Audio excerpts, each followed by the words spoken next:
When will Threads be available in Europe? Hello guys and welcome to our channel. Welcome to World of Apps.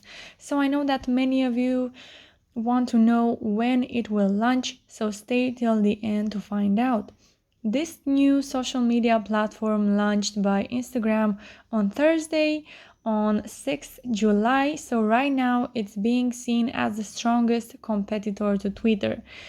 It's amazed a record of 50 million users on its first day, and that is the most for any social media platform ever.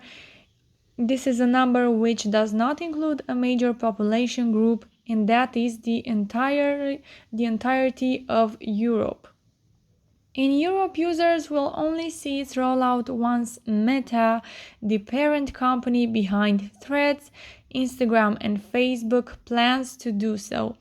Meta spokesperson Matt Pollard told Politico that it has not done so because of upcoming regulatory uncertainty.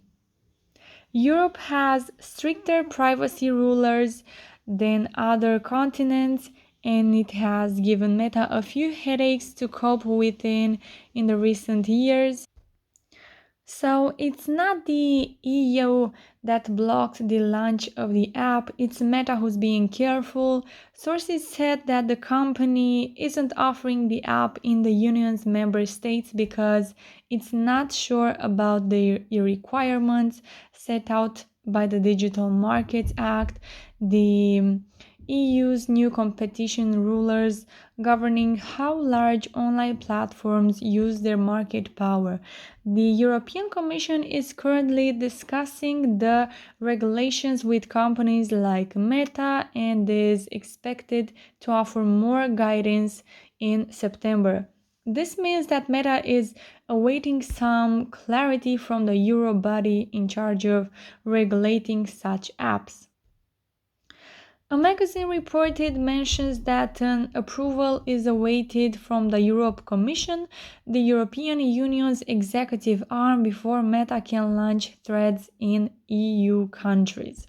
So that's all for now about Threads. When I'll get more info, I'll update you guys. So stay tuned, subscribe to the channel, and turn on the notification bell so you can be notified once I will post an update. Like this video if it was useful, and comment down below what do you think about this topic. Will Threads be available in Europe anytime soon or ever? Thank you so much for watching, guys. Have a great day. Bye bye.